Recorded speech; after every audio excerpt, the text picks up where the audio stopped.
네. 네, 안녕하십니까. 심동보 제독의 실전 이야기 오늘도 또 시간이 돌아왔습니다. 자, 심재동 나오셨습니다. 예. 안녕하십니까. 제동님 어떻게 한 주 동안 잘 예, 지내셨습니까? 예.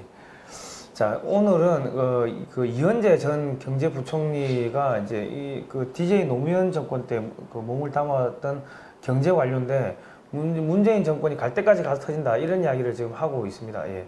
그래서 오늘 그 이야기를 좀 하려고 하는데 꼭 하기 전에 일단 저희가 삼성이 방위산업을 포기한 이유라는 지금 한국의 방위산업 분야가 비리산업이 아니라 국가 신성장 동력이고 이 황금알 낳는 겁이다. 이런 책을 이제 저희가 이제 출판을 할 예정인데 사전 이제 예약을 받고 있습니다. 예. 많이 좀 신청해 주시면 감사하겠습니다. 자, 그리고 자, 지금 이번에 보니까 이현재 경제부총리 같으면 DJ 노무현 때 노무현 정권에서 아주 이제 경제부총리까지 하고 이제 아주 고위직을 하셨지 않습니까? 네. 그런 분이 이제 문재인 정권한테 쓴소리도 들어야 된다. 뭐 문제 있는 정책을 끝까지 가면은 이게 국가가 큰 대가를 칠 거다. 뭐 이런 이야기들을 지금 했습니다. 그래서 저희가 지금 오늘 한번 내용을 저도 저 기사를 아침에 잠깐 봤는데요. 다 세세하게는 모르겠지만 크게 보니까 제가 보기엔 가장 종합적으로 문재인 정부가 사실 스스로 일자리 정부를 기치는 데 걸고 출범한 정부거든요. 그리고 또 청와대 회의실에도 대통령께서 직접 지시하시기까지 해가지고 일자리 상황판도 만들고 그래가지고 굉장히 의욕을 가지고 이제 출발을 하면서 주로 방부 정책은 소득 주도 성장인가요? 그걸 기치로 해가지고 했는데 결과적으로는 이제 1년여가 지나면서 지표가 모든 게 거꾸로 가버렸어요. 그러니까 실패한 거죠, 실패. 총체적으로 그러니까 고용도 제대로 안 되고 분배 문제도 하여튼 고용 참사, 분배 참사라고 할 정도로 자기들이 목표한 거하고 완전히 반대로 가버린 거예요. 그러니까 완전히 전체적으로 그냥 실패한 거예요. 근데 그 문제를 갖다가 이현재 전 경제부총리가 굉장히 종합적으로 이걸 진단을 한 것 같습니다. 진단을 해서 이게 신문에서 그냥 특종처럼 굉장히 지면을 할애를 많이 해가지고 상세하게 아마 소개됐는데 제가 보기에 상당히 정확하게 짚었다. 공감 가는 게 굉장히 많습니다. 그러니까 지금 이 화면을 보시면 조선일보입니다. 쇄국 정책 대원군처럼 자기만 옳다 생각하다가는 갈 때까지 가서 터진다. 지금 이런 이야기를 했고요. 이게 이제 첫 번째 이게 내용 전문입니다. 인터뷰 내용 전문인데 한 2시간 반 정도 인터뷰를 했대요. 그래서 저희가 보여드리는 건데 이 원문은 조선일보 가셔가지고 지금 조선일보 가시면 이렇게 메인 화면에 떠 있습니다. 자, 읽어드리겠습니다. 사람들은 촛불을 진보 세력이 일으켰다고 하는데 나는 촛불을 중산층이 일으킨 것이라 생각한다. 기본적으로 박근혜 정부 때 고용 문제가 심각해졌다. 경제와 고용이 나빠졌는데 그때 잠재 성장률을 3%로 낮춘 게 잘못이다. 나는 아직도 잠재 성장률이 5%라고 본다. 말 그대로 잠재 성장률은 잠재되어 있는 것이다. 하지만 지금 노인, 여성, 지식 인력이 활용되지 않고 있다. 특히 지식 인력이 제대로 자기 생산 능력과 기회를 활용할 수 있는 계기를 만들어야 한다. 지금 청년층들이 공무원 준비, 대학 교육 등에 너무 몰려있다. 예를 들어 공무원 7만 명 뽑는데 경쟁률이 10대이라고 하면 70만 명이 거기에 몰려있는 셈이다. 기간이 몇 년씩 된다고 보면 몇백만 명분이 있는 셈인데 잠재 성장률이 나올 수 있겠나. 그런 조치를 하지 않으면서 박근혜 정부가 잠재 성장률을 낮춘 것은 현실 성장률이 떨어지는 것을 호도한 것이다. 이런 상황에서 정유라 문제가 드러났다. 입시 부정과 특혜 의혹이 제기되면서 중산층이 절망이 커졌다. 일할 능력도 없고 의지도 없는데 기회가 없다고 생각한 사람들이 느끼는 괴리감을 건드린 것이다. 이게 대규모 촛불로 옮아붙었다. 정치하는 사람들이 촛불의 진심을 제대로 이해했더라면 거기까지 오지 않았을 것이다. 여기까지 오지 않았을 것이다. 다수 세력 당시 새누리당이 탄핵을 일으킨 일을 역사상 찾아볼 수 있을까? 드물 거다. 민주당이 탄핵을 주도한 게 아니다. 탄핵은 새누리당이 시켜준 거다. 그들이 마지못해 했다고 할 수 있다. 하지만 상황 판단을 잘못했기 때문에 밀려서 거기까지 간 거다. 지금까지도 그렇게 밀려왔기 때문에 보수가 미래가 없다고 생각한다. 자업자득이다. 그러니까 이 좀 심각한 이야기를 했는데 그 이명박 정부 때는 그때 2008년 서브프라임 세계 대공황 때문에 이 사실 경제가 마이너스 막 뭐 일본이나 유럽 국가들 보면 마이너스 4.9% 막 이렇게 후진을 했습니다. 근데 그 당시 한국은 플러스 0.4%였거든요. 그러니까는 이제 뭐 박근혜 정권이 들어섰다 하더라도 경제가 전 세계적으로 경제가 좋아지지가 않은 상황이기 때문에 우리 정부가 이렇게 뭐 뭔가를 하려고 하더라도 모든 것들이 쉽지 않았던 뭐 그런 부분이 없잖아 네. 있었습니다. 네. 예. 그래 있었는데 이제 그런 와중에서 국민들은 막 일자리는 없다고 막 이제 아우성 치고 있고 그런데 이제 뭐 또 사람들이 막 공무원 한다고 많이 몰려가고 있고 그런 상황에서 이제 정유라 문제 이런 것들이 최순실 문제 이런 게 터지니까 국민의 그런 불만이나 이런 게 대통령한테 쏠렸다 뭐 지금 이런 이야기를 지금 하는 것 같습니다. 예. 이 어떻게 보십니까? 그러니까 그 좀 잘 짚었네요. 그러니까 예. 저도 저 박근혜 대통령 탄핵에 대해서 예. 뭐 물론 항상 정치가는 정치 반대 세력이 있지 않습니까? 예. 뭐 당시 지금 집권 여당이지만 당시 야당은 또 집권을 하는 게 자기들 목표니까 정부 잘못한 게 있으면 그 기회를 삼아서 집권의 기회로 하지 않습니까? 근데 당연한 어떤 그거죠. 근데 문제는 그 집권 여당, 그러니까 당시 새누리당이 여기 자업자득이라 해놨지 않습니까? 그죠. 새누리당이 탄핵을 시켜준 것이다. 그거 맞죠. 왜냐면 새누리당이 절대 다수인데 반대하면 탄핵이 안 되는데 무려 62명으로 알고 있는데 새누리당이 62명이 찬성을 했다는 거 아닙니까? 그러니까 새누리당이 탄핵을 시킨 거예요. 그러니까 자기 당이 배출한 대통령을 자기 당이 탄핵한 거예요. 그러니까 이거는 누구를 원망할 수가 없어요. 그러니까 누구를 원망할 수도 없고 참 난감한데 제가 이 요즘에 이게 보면은 이 두 번째가 이 상당히 이게 이 의미심장한 이야기인 것 같습니다. 보수의 제기가 가능할까 하고 기자가 질문하니까 내가 걱정하는 것은 보수가 비겁하다는 것이다. 보수는 자기가 자라온 과정에 대한 당당함이 있어야 한다. 어려웠던 시기 오늘날의 관점에서 봤을 때 잘못된 점이 있을 수 있지만 살아남았고 가족과 나라를 지켰다는 그런 자부심을 가져야 한다. 가져야 하는 것이다. 그런데 지금은 진보에 의해서 왜곡된 졸부의 인상만 남았다. 박정희 전 대통령을 예로 들면 그가 가졌던 궁극적 측면보다 사람을 고문하고 독재했던 뭐 부정적인 것만 남아있다. 그러니 보수가 당당하게 나오지 못하고 있는 상황이다. 진정한 보수의 가치는 내가 몸이 건강하고 일할 능력과 의지가 있으면 다른 곳에 손을 내밀지 않고 스스로 먹고 살겠다는 정신이다. 열심히 일해서 돈 벌고 돈 벌면 주변을 살피면서 대학이나 병원 등 더불어 사는 사회에 기여하겠다는 게 보수의 가치다. 보수의 기회는 가능성과 기회가 있는 나라를 만드는 것에 있다. 지속 가능한 체제를 만드는 것이다. 보수가 과거를 지킨다는 게 뭐냐면 현 체제에 과거에서 내려오는 좋은 것들을 지속 가능하게 한다는 뜻이다. 그런 시스템과 사람을 만드는 게 보수의 역할이다. 정부가 주도하지 않는 사회적 사업에도 보수가 적극 나서야 된다. 이런 뭐 이야기를 하고 있습니다. 근데 저 말씀이 저는 참 지금 자유한국당인가요? 그 대선 패배하고 또 지난 지방자치에서 선거 끝나고 이게 이제 위기가 돼가지고 비상 지금 체제죠. 그죠. 그러니까 비상대책위원장을 김병준 전 그러니까 노무현 정부의 정책실장을 청와대 정책실장을 비상대책위원장으로 영입해서 지금 당을 2개월째 운영하고 있지 않습니까? 근데 지금 뭘 하는지 저는 모르겠어요. 저뿐만 아니고 일반 국민들이 도대체 자유한국당이라는 그 제1야당이 비상보선 그 대책위원회를 구성해서 운영을 한다는데 비상하게 하는 게 뭐가냐? 비상하게 이렇게 느끼는 거예요. 그럼 없어요. 근데 저기 자가 싶으네.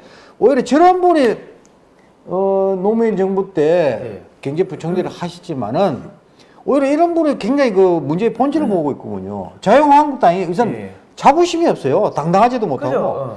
자기 당에 대한 자부심이 스스로 없는데 예. 누가 그걸 국민들이 지지를 해줍니까? 예를 들면 성 대표님이 예. 자기 자신을 예. 좀 그 스스로 어느 정도 당당함이 예. 또 자부심이 없는데 그죠, 예. 누가 성 대표를 좋아하겠습니까? 자기 자신을 좋아해야 예. 다른 사람도 좋아할 수 있는 거거든요. 그렇지 않습니까? 그죠, 근데 예. 지금 보면은 전혀 그런 건 없어요. 그냥 자기들 스스로 부정하고 자기들 스스로 뭐 피하고 말이죠. 예. 또 자기들이 내세운 대통령을 탄핵을 앞장서서 하고 말이죠. 예. 이런 당을 누가 국민이 지지해줍니까? 그러니까 자유한국당이 가장 정확한 문제를 짚었는데 예. 예. 자기 자신에 대한 당당함이 예. 자부심을 바탕으로 한 당당함이 없다는 거예요. 예. 그걸 회복하는 게 자유한국당이 제기할 수 있는 칠경이다. 이 제목이 질문 제목이 보수의 제기가 가능할까 이래 돼 있잖아요. 제기의 제일 첫째는 자기 자신에 대한 자부심을 바탕으로 한 당당함을 회복해라. 그리고 국민들한테 어필해라. 여기 위에 보시면 그 당당해질 수 있도록 지시내라 이거예요. 위에 보면은 보수가 미래가 없다고 생각한다. 지금 자업자득이다 이런 이야기를 했는데 지금 이거하고 이제 일맥상통하는. 그렇죠. 예. 그 참 못난 짓을 한 거죠. 못난 짓을 한 거죠. 그 못난 짓도 못난 짓이잖아요. 했고 지금도 마찬가지고 별로. 그러면 이승만 박정희 대통령 때 그런 외교 정책에 그때는 소련이 남하하는 거를 우리가 막아주겠다 해가지고 미국으로부터 많은 경제 정책, 경제 원조를 받아오고 뭐 기술 지원도 받고 군사 지원도 받고 했다면 지금 중국의 팽창을 우리가 막겠다 이런 이야기를 하면서 이 반대급부를 이렇게 가져온다든지 이런 이야기를 좀 해야 되고. 그 뭐 이승만 박정희 때 우리가 산업화를 했고 지금 다시 한번 우리 뭐 이렇게 신발 동여 메고 다시 한번 뛰어봅시다. 뭐 이런 이야기를 해야 되는데 이승만 박정희 대통령이 돼가지고 보수 정권이 9년 동안 이 과거에 돼가지고 전혀 이 젊은 세대한테 역사 공부를 안 시켜버린 거죠. 안 시키고 역사에 대한 공부도 안 시키고 뭐 여러 가지 대한민국에 대한 자부심, 산업화를 이루었고 이 산업화 자주 국방 때문에 대한민국이 철모도 못 만드는 나라가 이렇게 경제 부국이 됐다. 그리고 이런 경제 부국에 올라서면서 뭐 88 올림픽을 했고 88 올림픽을 하다 보니까 동구권이 야 소련한테 붙는 것보다 미국한테 붙는 게 낫겠다 싶어가지고 소련에서 이탈했고 결국 소련이 해체된 거다.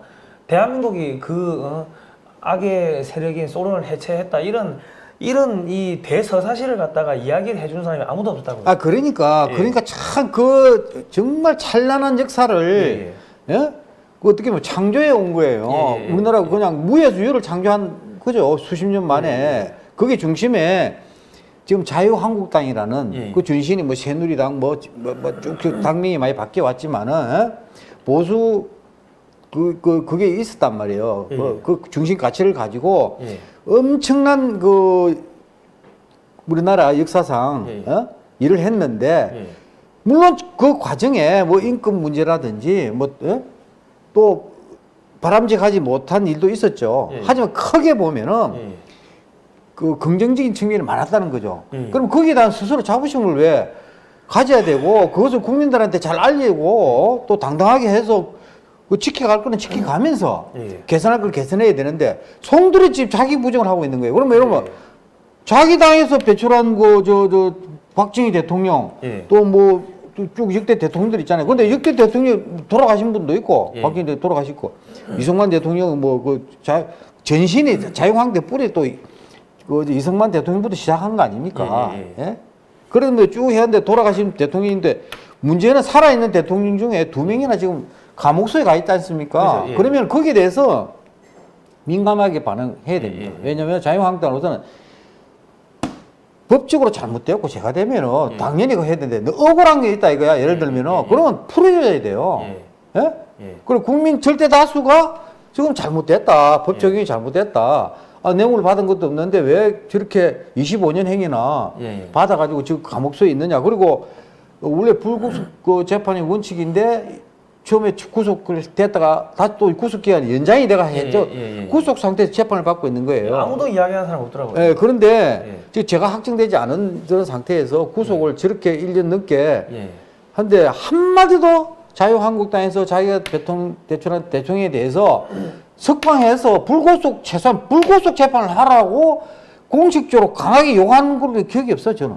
그리고 그다음에 자기들이 배출한 이명박 대통령에 대해서도 불구속 재판을 해라. 우리나라 기본 법 정신이 그거 아니냐 하는데 주장을 안 한다 이거야. 그러면서 뭘 집권하겠다는 거예요?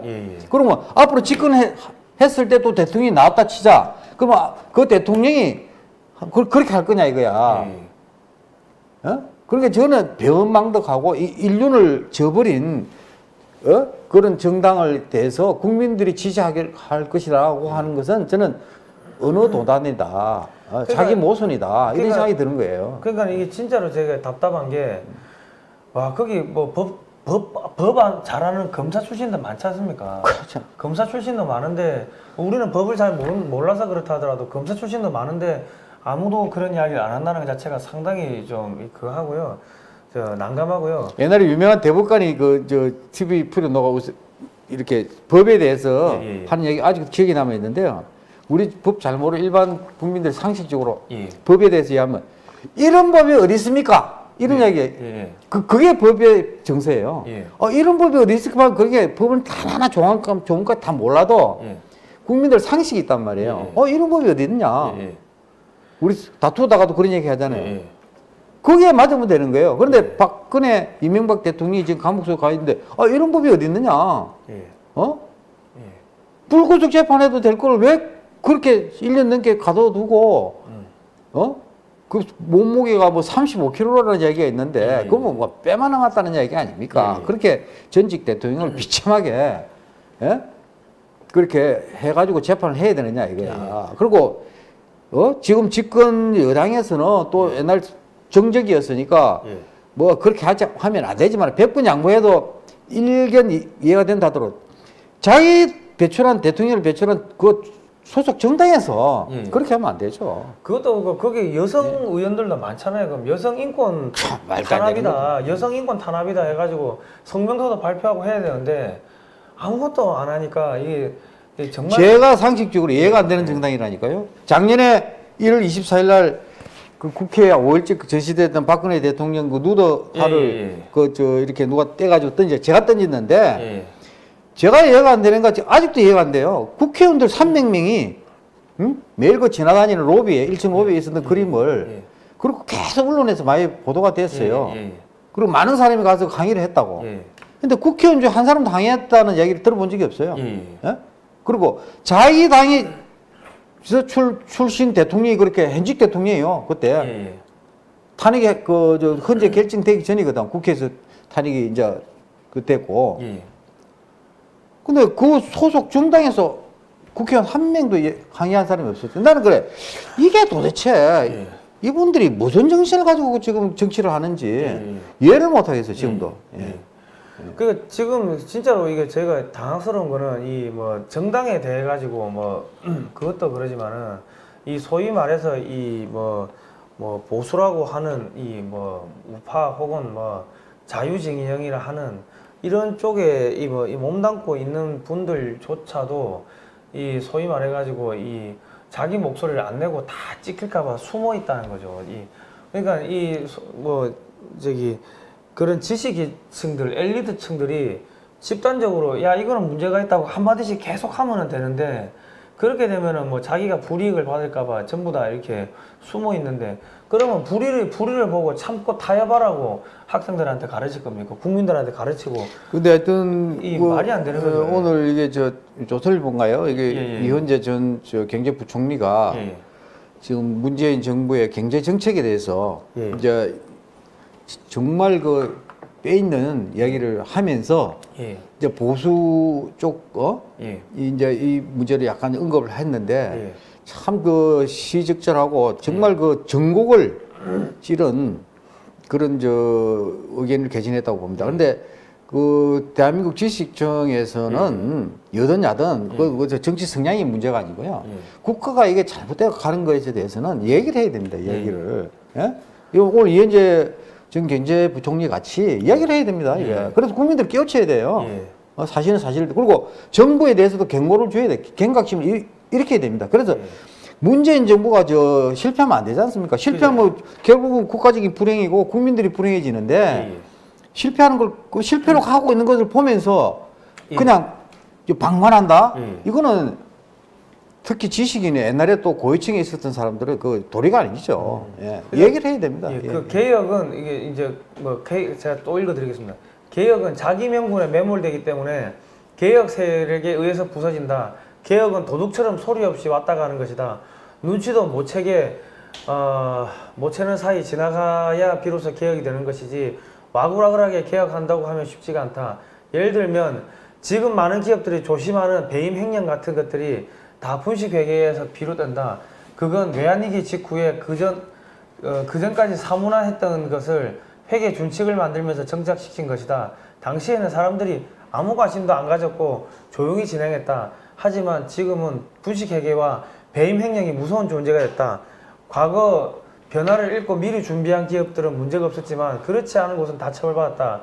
우리에겐 100년이라는 영역의 축적이 있다. 6.25, 5.16도 겪으면서 우리 힘으로 자유와 민주를 쟁취했다. 복원력은 거기서 나올 것이다. 이제 보수를 보수해야 된다. 미국을 보면 빌 게이츠나 워런 버핏 등 보수 세력이 있지만 누구도 그들을 헐뜯지 않는다. 미래 인재를 키우는데 자기 재산과 지식을 쏟고 있기 때문이다. 사회적 시스템을 통해 얻은 이익을 사회에 어느 정도 돌려주는 것이다. 한국에서도 보수에서 누군가가 나서야 한다. 30, 40대 인재 중에서 자기 업적이 있고 문제의식도 갖춘 보수의 아이콘이 될 만한 사람을 찾고 있다. 뭐 이렇게 되어 있습니다. 예. 예. 그러니까 이게 무슨 이야기냐면 보수가 이 소위 말해서 보수의 인사라고 하는 사람들이 자기 재산도 이 그 사회의 후손들을 위해 가지고 젊은 사람들을 키우기 위해 가지고 투자를 하고 이런 모습을 보여야 되는데 전부 다 자기 자식들한테 물려주고 자기 뭐 이 업적 세우고 이런 데는 돈을 쓰지만은 소위 말해가지고 눈사람 가가지고 하루에 1,000만 원씩 술을 마셔도 어디 10,000원짜리 후원 하나 안 하는 게 대한민국 보수의 지금 민낯이라는 거를 지금 정확하게 지금 짚어버린 겁니다. 그래서 30, 40대를 지금 키워야 되는데 지금 중국하고 이 붙으려면은 이제 한 10년, 20년 지나면은 이 30, 40대가 지금 이 사회 주력으로 올라와가지고 중국하고 치고받고 싸우고 해야 되는데 30, 40대를 안 키우고 전부 다 지금 저기 고시원에 내몰아버리고 해버리면은 그러면 10년, 20년 후에는 대한민국이 중국에 먹힐 수 있다는 지금 그런 이야기를 지금 심각하게 지금 하고 있는 것 같습니다, 지금. 이 차세대 리더가 좀 안 보이는 것 같습니다. 예, 특히 오히려 더불어민주당 이쪽은 그 젊은 그 인재들이 그 정치 토양이 많이 자유 경쟁을 시켜가지고 선거에도 뭐 여러 가지 선거 있지 않습니까? 지자체 선거, 뭐 국회의원 선거 등등 계속해서 이게 그냥 크는 것 같아요. 근데 이게 자유한국당 소위 보수 쪽 정당을 보면은 저는 그런 정당을 소속돼 가지고 그 직접 몸으로 겪어보지는 못했지만 느끼기에는 그런 문화가 안 돼 있는 것 같아요. 그러니까 젊은 사람들이 클 수 있는 문화가 안 돼 있는. 그러니까 어차피 그쪽에 자유한국당에 이런데 정치하고 싶은 사람들이 젊은 사람들이 간다 하더라도 그냥 소위 말해서 그냥 밑바닥에서 잡일만 시키다가 팽시키고 이런 부분이 되기 때문에 거기는 아예 젊은 사람들이 쳐다보지를 않는 상황이 돼버렸습니다. 그러니까 지금 우리 이제 프로 야구로 치자면은 어떤 데는 2군을 안 키우고 어디서 좀 잘한다 싶으면 돈 몇십억 주고 선수 스카우트 해오고 그렇죠. 이런 데는 그 선수가 쓰러지거나 다치거나 부상이 돼버리면 이 2군에서 백업을 해줄 수가 없는 거죠. 이 실력 차이가 원체 나버리니까. 근데 2군에다가 운동장도 만들고 시설 좋게 해가지고 계속 애들 경쟁시키고 키우면은 딴 데서 그렇게 안 데리고 오더라도 여기 자체 선수들 키워가지고 육성해가지고 기회 주고 하면은 그렇죠. 신바람 나가지고 몸을 던져 갈 거 아닙니까? 그런데 하여튼 제가 보기에는 뭘 하고 있는지 참 한가하다는 생각이 들 정도로 뭐 움직이면 안 보여요. 뭐 하여튼 어떻게 되네. 그러니까 자유한국당 같은 경우 보면은 사회주의 체제로 움직이는 것 같고요. 그 더불어민주당 그걸 보면은 진짜로 자유시장 경제 체제로 움직이는 것 같아요. 내가 왜 이야기하냐? 그러니까 거기 더불어민주당은 정강 정책이 이상하게 지금 사회주의적으로 흘러가서 그런 건데 이제 민원을 넣으신 분들이 자유한국당에 찾아오면은 전화도 제대로 안 받고 불친절하다는 거죠. 예. 자기한테 표를 준 사람인데도 불구하고. 예, 그게 이제 좀 많이 들었어요. 예. 예. 그런데 더불어민주당을 가면은 1층에서부터 내려와가지고 기다리고 있다가 모시고 90도 인사를 하고 모시고 간다는 그런 이야기가 계속 들려옵니다. 그러니까 그 문화의 문제고요. 그런 게 하나의 태도자 태도. 예. 그게 결국은 자유한국당은 오랜 그 뭡니까 이게 기득권층 또 웰빙족 뭐 이런 이야기를 하는 게 뭐냐면은 그 익숙돼 가지고 상당히 몸에 그냥 권위주의가 이렇게 박혀 있는 거예요. 관료주의 이런 게. 그러니까 그 문화가 그냥 이게 사람을 하나 만나는 것도 아까 민원이 찾아왔을 때 드러나는 그 현상도 이게 되는 거예요. 이게 이렇게 대비가 되는 거죠. 다른 정당하고. 그런 거 권위주의적으로 말이에요. 그래가지고는 절대 그 자유 경쟁 이런 풍토가 생길 수가 없어요. 근데 더불어민주당은 그런 거는 그 정강 정책이 나라가 보면은 약간 좀 이상하죠. 너무 친북적이고 그런 거는 좀 특히 안보 문제는 저는 굉장히 우려를 많이 해요. 근데 문화 있잖아요, 문화. 사람을 대하는 문화, 뭐 소통하고 이런 거는 그 상당히 그 괜찮은 게 많단 말이에요. 그러면 그걸 배워야죠. 다른 정당에서 또 좋은 거 좀 배워야죠. 그래야 경쟁이 생기지. 배워야 되는데 지금 자유한국당을 당명만 바꾸고 안 배우고 그냥 계속 그렇게 그 당명 바뀌는 게 뭐 중요하냐 이거야. 그 내용이 바뀌어야지. 그러니까 지금 하는 짓 보면은 거의 뭐 사회주의 정당이나 공산주의 정당하고 뭐 정강 정책은 안 그렇다 하더라도 하는 태도를 보면은 공무원보다 더 공무원도 요즘 엄청 빠릿빠릿합니다. 왜냐면 민원이 들어오기 때문에 엄청나게 공무원들 중에도 1년에 뭐 과로하는 사람들이 한두 명씩 나올 정도로 공무원들이 일을 많이 한다고요. 근데 지금 자유한국당에 그 정치인이나 이런 사람들 일하다가 과로로 쓰러졌다는 사람. 내 지난번에 얘기 들으니까 지난번 지방자치 선거 할 때 누가 거기 그 이야기를 하더라고요. 그 당원이 뭐 땡 하면 나가버린대. 퇴근해버리고 당직자라고 그럽니까? 당직자인가 뭐 하여튼 사무처도 있을 거 아닙니까? 그 뭐 좀 물어보려고 하면 사람이 없고 하여튼 야 이래가지고 이런 근무를 해가지고 그 선거에서 어떻게 이기냐 이런 회의감이 들더라는 거야. 물론 그 일부 저는 전에 들은 이야기만 들었으니까 제가 직접 본 것도 아니고 그 일부 현상이겠죠. 그게 전체가 그래 뭐 진짜 안 되죠. 근데 그 일부 현상을 제가 전에 듣는 입장에서 하시가 야 이거 참 그 문제가 있구나. 그런 생각이 들더라니까요. 그리고 그 절박하고 절실한 게 없어. 그리고 이게 그 전체적인 현상인 게 그 지난번 대선할 때도 그 국회의원들이 안 움직였어요. 안 움직여.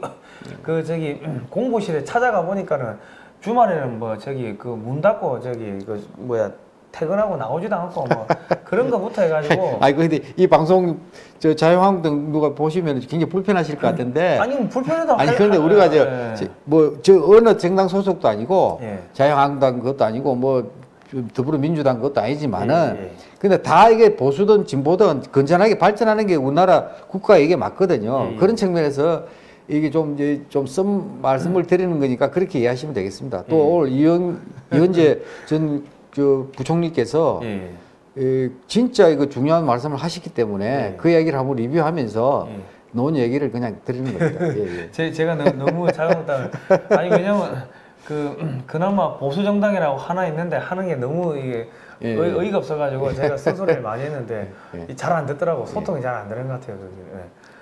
또 있습니다. 고용 참사, 분배 참사가 발생해도 문재인 정부는 소득 주도 성장을 올바른 정책 방향이라고 고집하고 있다. 이렇게 질문하니까 현 정권이 일종의 자기 당위성 함정에 빠졌다고 생각한다. 자기가 옳다고 생각하는 걸 지켜야 하는 강박관념 탓에 여유가 없어진 것이다. 밀리면 죽는다고 생각한다. 그게 좀 더 나가면 확신범이 된다. 초기 중국 공산당 내 노선 투쟁 과정에서 중국 공산당 5대 서기 중 한 사람인 런스비가 교조주의자들에게 한 말을 되새겨야 한다. 현실이 진실이다. 현실을 보지 않고 팩트를 인정 안 하면 국가나 사회가 큰 대가를 치르게 된다.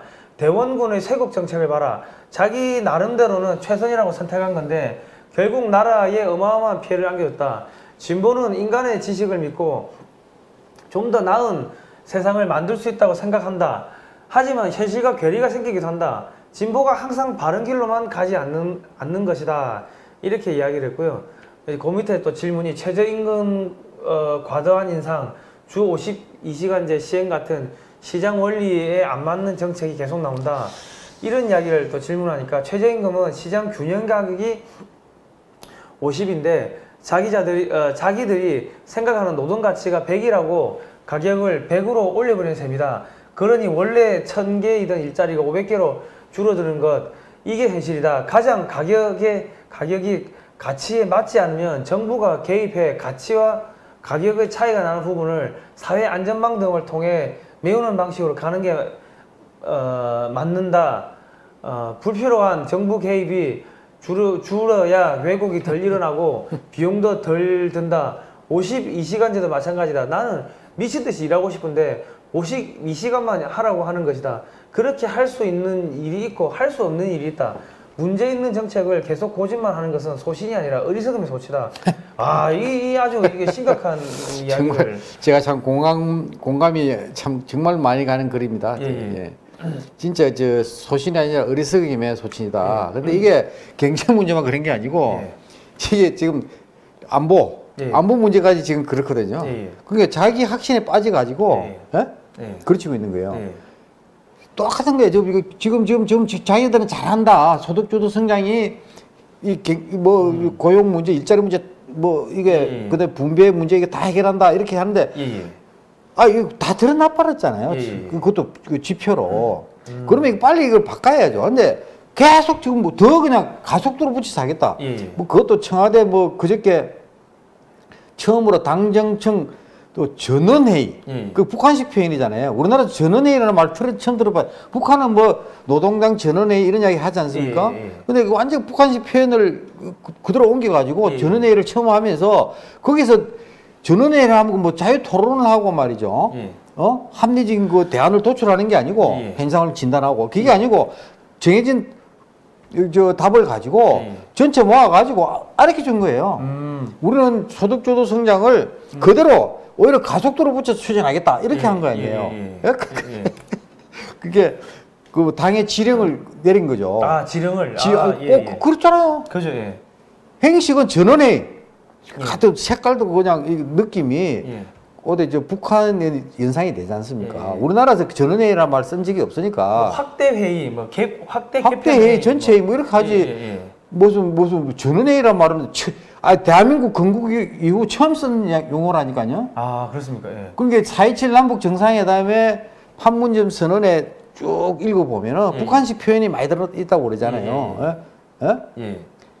그걸 연상하는 거예요. 근데 하여튼 전원회의에서 그렇게 했는데 이게 정책이 잘못되면 바꿔야죠. 근데 꼭 대원군이 예를 잘 들었네. 쇄국 정책이 그때 가장 이상 이걸 할 수밖에 없는 정책이라고 했는데 나라를 완전히 그것 때문에 일본이 30년 이상 다 지체적이 만든 거 아닙니까? 그것 때문에. 식민지가 돼버렸죠.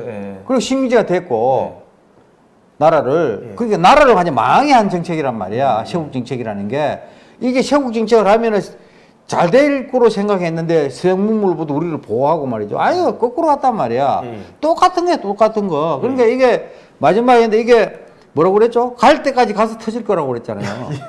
이대로 가면 안 하면 이런 건 이제 갑자기 폭망한다는 이야기예요. 이게 무슨 얘기예요? 그러니까 지금 이 기자들이 JTBC하고 중앙일보 기자들이 제일 지금 충격을 받고 있는 게 52시간 하니까 많이 줄어드는 거는 수당 이런 게 사라져 버리고 하니까는 100만 원 정도 급여가 떨어졌다. 저게 지금 52시간 이야기 나오는데 저렇게 표현했잖아요. 나는 미친 듯이 일하고 싶은데 52시간만 하라고 한다. 이게 웃기는 이야기예요. 말도 안 되는 거예요. 그럼 군대는 어떻게 할 거냐. 제가 군에 있을 때 중2 때 특별 임무 하나 주어져 가지고요. 하루에 2시간씩 잤어요. 침대에 눕지 않고 이렇게 가수면으로 왜냐 예. 한번 잠이 들면 이게 일어날 자신이 없어서 일어나니까, 예. 새벽 4시부터 6시까지 요렇게 2시간만 자고 6시가 이제 군의 총기상이지 않습니까? 예, 예, 예. 총기상 때부터 같이 병사들하고 훈련하고 일을 하는데 예. 그걸 한 달 그렇게 한 달을. 그럼 사람이 완전히 그러면 저게 52시간 주 52시간만 일을 하면 그런 일을 할 수가 없어요. 그죠. 예. 할 수 없죠. 예. 그다음에 러일 전쟁 할 때 일본 연합함대 예. 도고 히어제로 제독이 지휘하는 연합함대 사령관 지휘하는 연합함대가 그 러시아를 저 발틱 함대를 완전히 전멸시켰잖아요. 예, 예, 예. 그 바람에 일본이 패권을 장악을 해서 우리나라까지 식민지한 거예요. 그죠. 예. 러일 전쟁, 그 스시마 해전, 저 대마 해전 결과가 예. 우리나라 식민지가 된 가장 직접적인 그거라니까요. 예, 예. 일본이 그 패권을 쥐어가지고. 근데 그때 이거 참 이야기하다 52시간 때문에 이야기합니다. 예. 미친 듯이 일하고 싶은데 못하게 한다 이거 정부가 예. 말이 안 되는 거예요. 그죠. 그러니까 일본 연합함대 작전 참모가 예. 예? 밤새도록 일을 해요. 밤새도록. 그 배 안에서 예. 작전 계획을 예. 뭐 T자 전법을 어떻게 하고 뭐 이래가지고 예. 그걸 발틱 함대하고 해전을 할 때 어떻게 할 거냐 이걸 밤새도록 하고 낮에는 자. 예. 이거 이제 뒤바뀐 생활을 하는 거예요. 예. 왜 집중할 때 하고 또 낮에는 일부 적응 이런 게 훈련을 해보고 예. 또 짬 시간에 좀 쪽잠을 자고 예. 그래가지고 이 작전 참모 계획대로 해가지고 저 이건 거 아닙니까? 그러면 저 기준으로 하면요. 예. 예. 일본이 러일 전쟁에서 러시아를 이길 수가 없어요. 예. 왜? 일하는 시간을 제한을 하는데 어떻게 그런 작전, 그 누구도 생각하지 못한, 그런 전법이, 전술이 나오냐 이거야. 그치. 예? 그 한 사람 아이디어에서 나온 겁니다. 이거 사실은. 예. 예? 그렇게 밤을 안 자고, 집중해서, 이거 일본이, 이걸 어떻게 러시아 함대를 객침할 거냐. 예. 다 전멸시킨. 이거 한 사람이 그렇게 해가지고 한 거예요. 근데 주 50일만 일해라. 작전 참모. 너도 마찬가지야. 예. 너 수가 없죠. 일본에 오늘이 없죠. 그죠. 그러니까 어느 조직이든 국가든 조직이든 예. 미친 듯이 일하고 싶은 사람은 보장해줘야 돼요. 일할 수 있도록. 예. 근데 왜 정부가 저거를 막느냐. 이거 나는 제일 문재인 정부에서 이해가 안 되는 것 중에 하나가 저거예요. 저거. 예. 일할 사람은 시간을 제한한다는 거야. 예. 나는 그 이해를 못 하겠어요. 그러니까 기자들이 아니 취재하고 기사 쓰는 거는 1시간밖에 안 걸리지만 취재를 하고 자료를 수집하고 하면 그게 52시간만 걸리겠습니까? 어마어마하게 시간 그러니까 그런 분야가 얼마나 많겠어요. 예, 예. 특히 연구 분야. 예. 연구 분야는 그게 특히 IT 분야 있잖아요. 예. 밤새도록 밤새도록 해야 예를 되는 들면 무슨 게임 업체 있죠. 유명. 예, 뭐 게임 업체 뭐 거기는 예. 밤새도록 연속으로 그 해야 이게 논대요. 소프트웨어가 개발하는데. 예. 제가 소프트웨어에서 IT 업체 제가 공문을 예. 저 비상군으로 좀 몇 년 했어요. 예. 그래서 내 그 IT 그 생태계를 좀 아는데 예. 연속으로 밤새면서 일을 해요. 그리고 제가 몸담았던 저 회사에 그 오나 회장은요. 예. 한 번 몰입하면 그 뭡니까 식사하는 것도 그 자기 부인이 예. 가서 이렇게 먹여준대요. 아. 계속 먹여주는 까지 이렇게 한대요. 그 집중 떨어지지 않기 위해서 예. 소프트웨어 하나 개발하는데 예. 그렇게 하는데 저걸 시간을 제한 두면 어떻게 가능하냐? 저는 정말 이해가 못하는 거예요. 저거. 그러니까 이게 진짜로 이거 그래서 저거를 심각합니다, 자기 이거. 확신에 빠져가지고 예. 저런 잘못된 정책을 고집하면요. 예. 그 정권이 문제가 아니고요. 예. 나라가 위태로워지는 거예요. 예. 나라가. 그리고 지금 그 안보도 마찬가지예요. 대북 예. 정책도 예. 잘못된 길을 계속 하는데 지금 예를 들면 제가 본 건 제가 저 4.27 남북 정상회담 그다음 6.12 미국 정상회담 전에 저 주장을 몇 번 했거든요. 이거 완전히 김정은 계략이 잘못하면 쏘는 거다. 예. 그래서 최소한 정상회담을 하더라도 이 약속은 구체적으로 받지 않고는 예. 실패다. 그래서 시한부 북핵 폐기 약속 반드시 받아내야 된다. 이 주장을 했어요. 예. 방송으로도 하고. 그런데 그런 구체적인 것도 없고 한반도 비핵화 이렇게 했단 말이에요. 예. 근데 지금 전혀 안 하고 있잖아요. 예. 따지지도 못하고. 예. 왜? 합의서에 그런 게 없어요. 구체적으로 언제까지 폐기하겠다 이런 합의서 없단 말이야. 예. 근데 핵 리스트를 언제까지 신고하겠다 이것도 없고 구체적인 전혀 없으니까 몇 개월, 3개월, 4개월이 지났는데도 아무것도 없는 거야. 예. 그런데 저 대북 특사가 뭐 오늘 갔습니까? 예. 근데 내가 뭘 얻는지 모르겠어요. 근데 제가 보기에는 굉장히 쓸데없는 짓을 하는 것 같아요. 왜냐하면 미국은 국무장관을 안 보냈잖아요. 예. 대통령이 지시하고. 고양이. 하여튼 그런 식으로 잘못된 거를 자꾸 빨리 교정을 하면 되거든. 예. 그런데 경제든 안보든 예. 잘못됐으면 빨리 바꾸면 돼요. 예. 그리고 지금 여기 보면 문재인 정부 지지 세력은 규제 개혁에 대해 퇴행이라고 발목을 잡는다. 이래 대해 질문하니까 내부에서 혼란이 일어나서 한 발짝도 옴짝달싹하지 못하는 상황이다. 한쪽에서는 혁신, 성장, 규제 개혁을 해야겠다고 하고 다른 한쪽에서는 이걸 두고 후퇴라고 한다. 자유한국당이 발목을 잡고 있다는 핑계를 대지만 실은 같은 편의 싸움이다. 동지끼리 벌이는 싸움이 가장 무섭다. 지금 경제 상황의 변화가 겹쳐 있다. 중국 탈산업화, 4차 산업혁명 같이 새로운 세상이 열리는 상황이다. 거기에 우리 내부에서 기득권이 고착화되는 현상도 있다. 그걸 나쁜 게 아니라 현실이라고 보고 하나씩 해결해야 한다. 김상적 공정거래위원장도 진보 진영 조급증과 경직성 탓에 개혁이 실패할 수도 있다고 말한 바 있다. 이런 상황을 돌파할 길은 대통령이 리더십을 갖춰야 하고 더 다양한 인재를 받아들여야 한다. 지금은 시민단체 출신 중심으로 인재풀을 스스로 좁히고 있다. 대통령 본인이 주도 세력을 못 가지고 있어서 그렇다. 예전 운동권도 지금 이른바 외곽에 가 있지 않나. 운동권도 기득권화 됐다고 보고 있는 것 같아. 시민단체에 있었던 사람들의 강점은 뭐가 문제인지 잘 찾아낸다는 것이다. 하지만 그건 미시적이라는 의미이기도 하다. 국가를 이끌 지도자라면 거기서 한 걸음 더 나아가야 한다. 방향을 제시할 뿐만 아니라 그걸 끌고 가는 힘이 있어야 한다. 문재인 정부는 지금 그 지점에서 멈춰 있다. 지금 이렇게 되어 있습니다.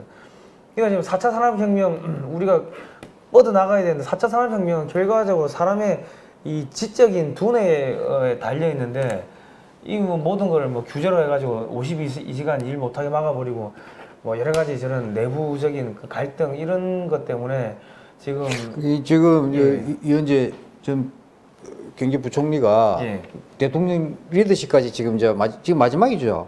또 있습니다. 또 있습니까? 근데 리더십까지 이제 언급을 했는데 결국 저 한반도가요. 저는 개인적으로 리더십 전쟁이라고 보여요. 남북 간의 리더십 전쟁. 그런데 이게 경제 문제도 마찬가지고 이게 뭐 리더십이 안 미치는 데가 없지 않습니까? 근데 이게 너무 복잡하게 생각할 필요 없어요. 제가 문재인 대통령한테 말씀드리고 싶은 거는 국가 이익만 생각하시면 돼요. 국가 이익. 오로지 국가 이익.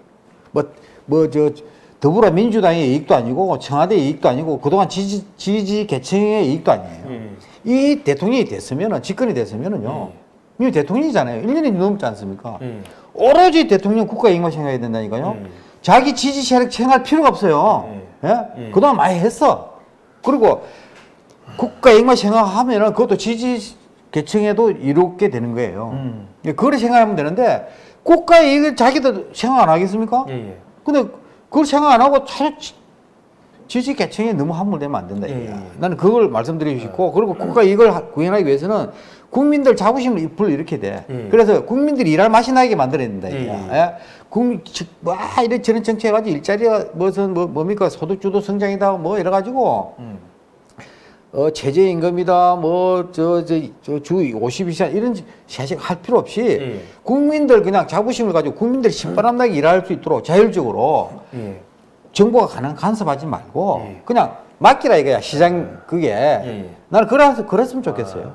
그리고 지금 여기 보시면 경제 상황을 추스르고 반동시킬 수 있는 시간이 얼마나 남아있나 이렇게 물어보니까 저 이제 하단부에 보면은 재정은 앞으로 3년은 더 문제가 없을 것 같다.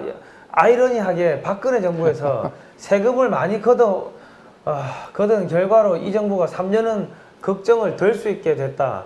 담배세도 늘리고 중산층 대상으로 세무조사도 많이 했다. 세원이 확보됐으니 세수가 늘어나는 게 당분간 이어질 수 있는 것이다.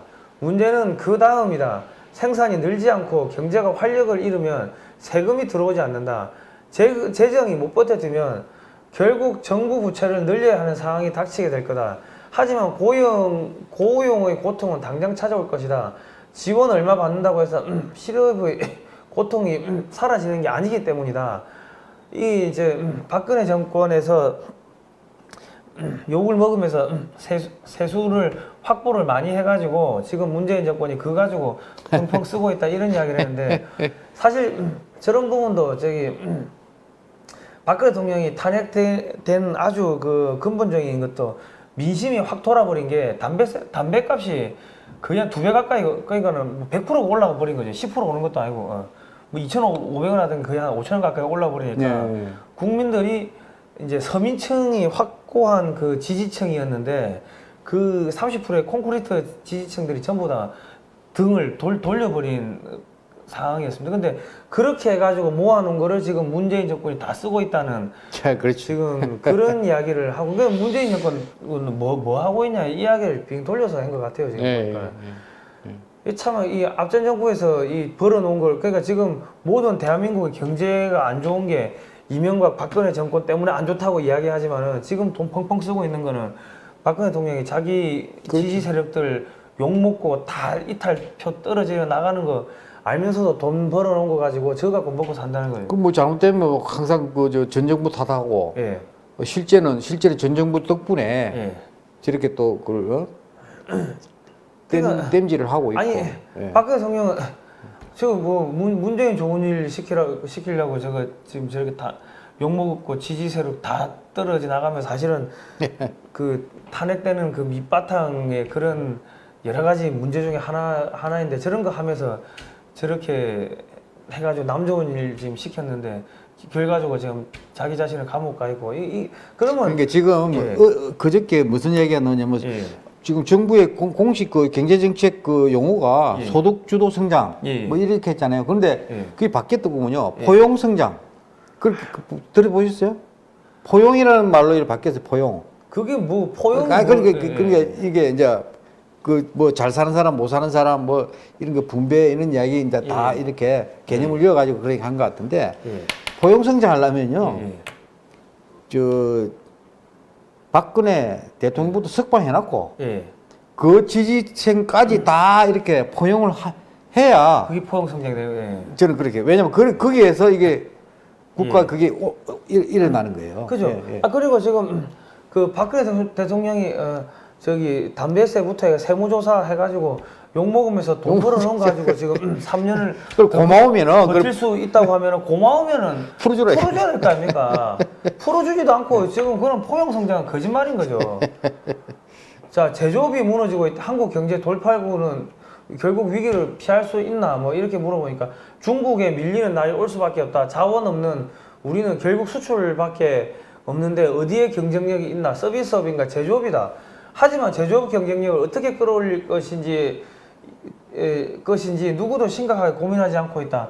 외환위기 당시 1년여 전부터 부실기업, 부실채권 많다. 금융기관에 문제가 생길 거다 하는 경고가 있었지만 팬더먼털이 좋다면서 무시했다. 결국 갈 때까지 가서 터졌다. 이번에도 결국 그렇게 될 것 같다. 과거 석유 파동 때는 우리를 뒤쫓던 제조업 경쟁국이 없었기 때문에 위기를 뚫고 가는 게 가능했다. 외환위기 때는 마침 팽창을 시작한 중국 경제에 올라탈 수 있었다. 하지만 이제 출구가 다 막혔다. 원자력 산업마저 문을 닫아버렸다. 이대로라면 우리는 엄혹한 시기를 각오해야 한다. 아마 실업 대란 형태로 위기를 맞게 될 것이다. 이래 됐고요. 야, 참 심각하고. 4차 산업혁명을 어떻게 대응해야 하니까 이 변화의 핵심은 자율이다. 그렇죠. 하지만 우리는 규제에 묶여있다. 의료 산업만 봐도 경쟁력이 있다고 하는데 각종 기득권과 규제 탓에 원격 치료도 못하고 있지 않나. 4차 산업혁명 때는 일자리가 마냥 줄어드는 게 아니라 형태가 달라진다. 은행을 보면 창구로 찾아오는 사람이 크게 줄었다. 다 인터넷이나 모바일 뱅킹을 쓴다. 겉으로는 일자리가 줄어든 것 같지만 이런 IT 서비스를 디자인하고 운영하는 일자리는 생겼다.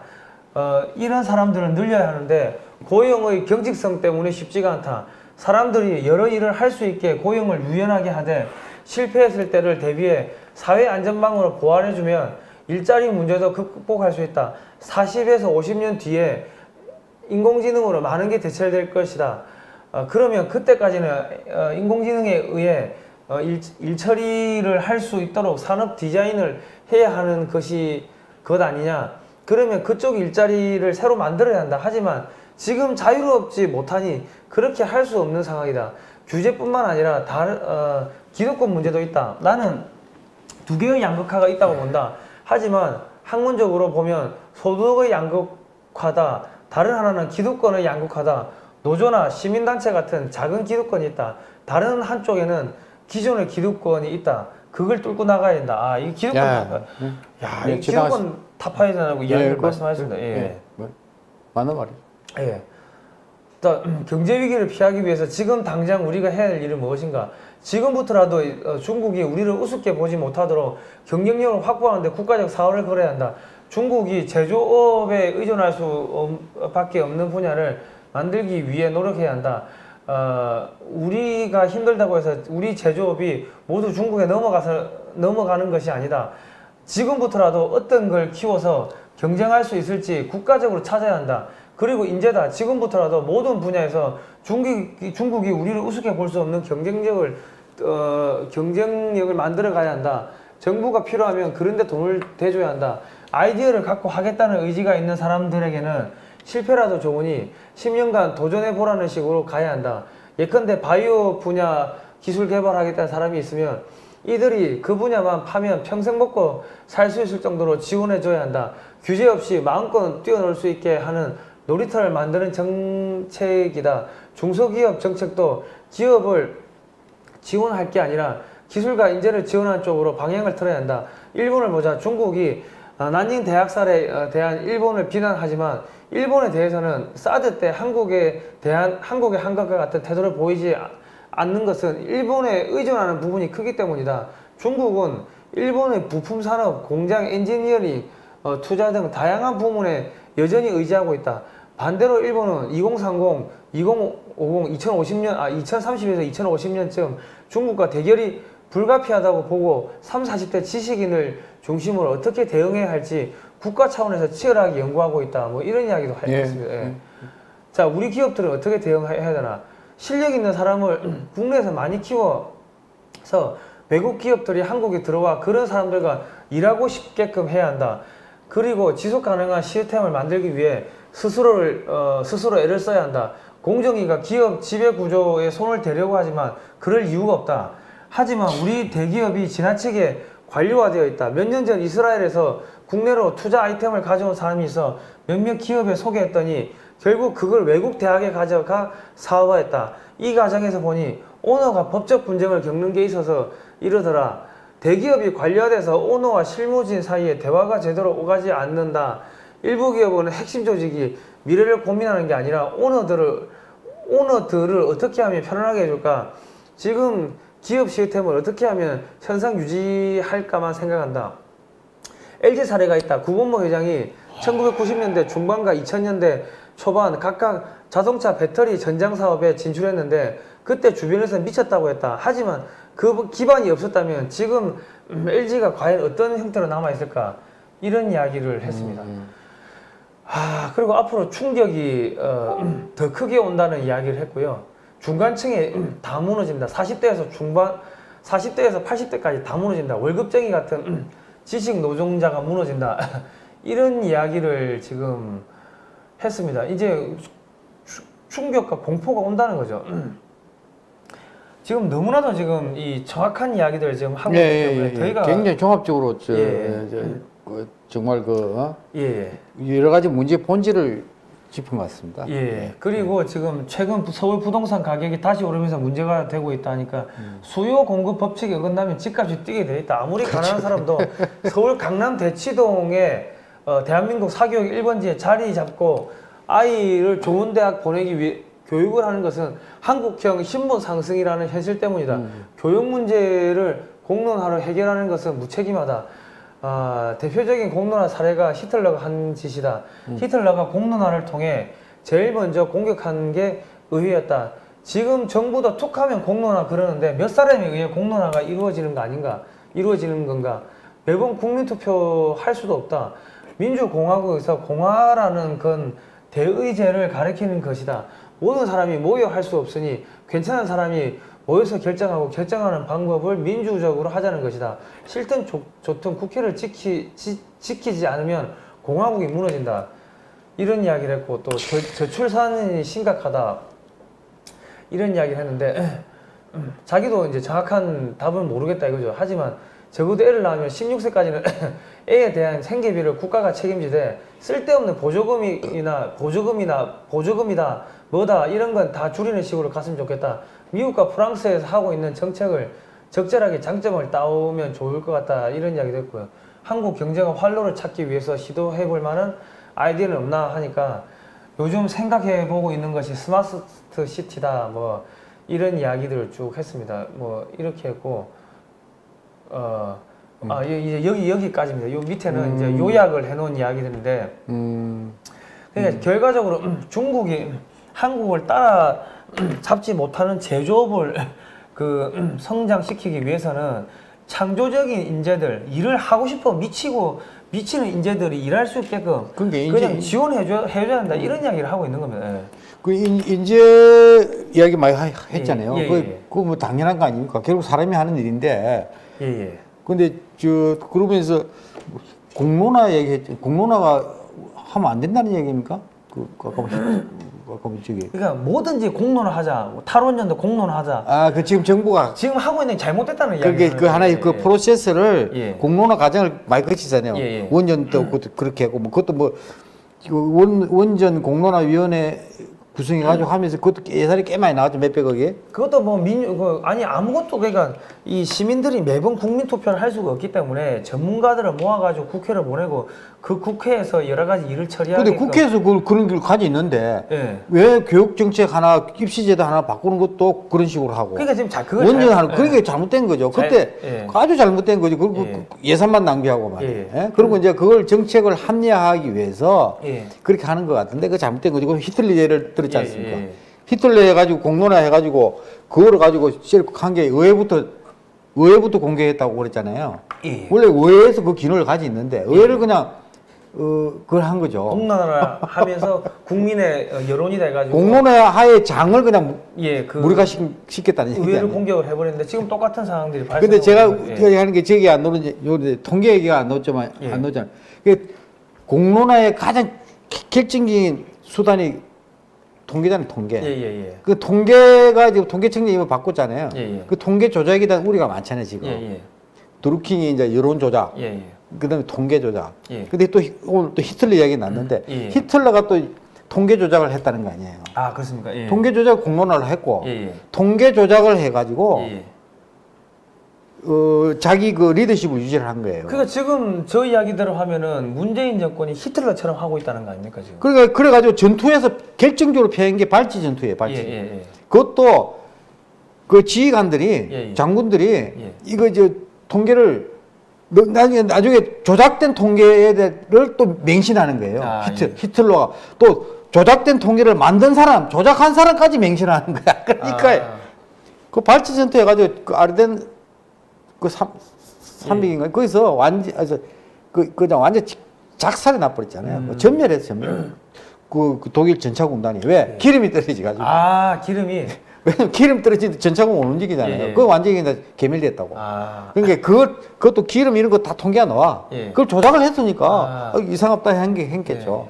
그러니까 그 전사가 전쟁도 그렇고 이게 엄청나 위험한 거예요. 그 통계까지 조작해서 공론화를 해서 정책을 밀어붙이면은 이게 이제 부총리 하는 게 갈 때까지가 터진다는 거야. 결국 갈 때까지 가서 터진다는 거야. 이거는 정권의 불행이 아니고 국가적 불행이 돼버려요. 아니 근데 제가 봤을 때는 저런 분이 자유한국당의 저기 비상대책. 내가 그랬잖아요.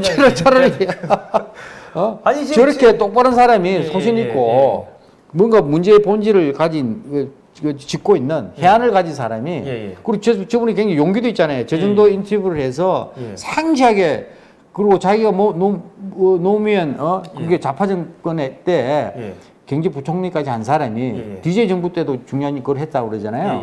한 분이 저렇게 용기 있게 할 수 있는 건 대단한 거죠. 지금 현 정부 보고 그 히틀러처럼 하고 있다고 이렇게 비판하는 것 같은 거. 그러니까.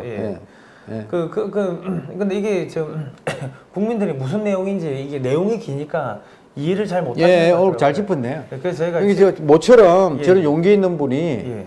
저는 전문가가 참 그 저런 한 거를 굉장히 저는 고무적인 현상으로 봅니다. 예. 그러니까 사실은 우리가 지금 반도체 같은 경우 모바일 반도체 이런 것들은 한 80% 이상을 쥐고 있기 때문에 중국이 사드 보복한다 하면 우리 반도체 끊어버리겠다 하고 맞받아 치고 이런 게 있어야 되는데 거기 질질 끌려가면 이건 국가적 자존심도 없고 체면도 없다는 거죠 이게.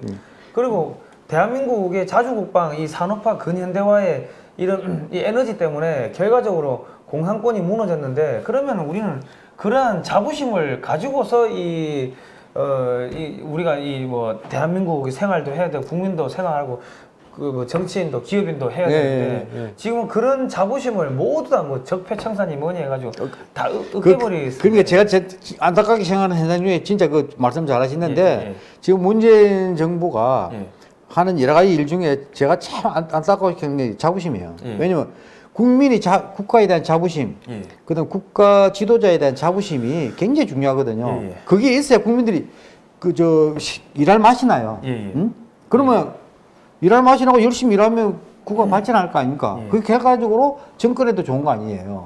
근데 지금 자부심 자체를 오히려 고양하는 게 아니고 무너뜨리고 있단 말이야. 그게 가장 대표적인 게 건국절 없애는 거예요.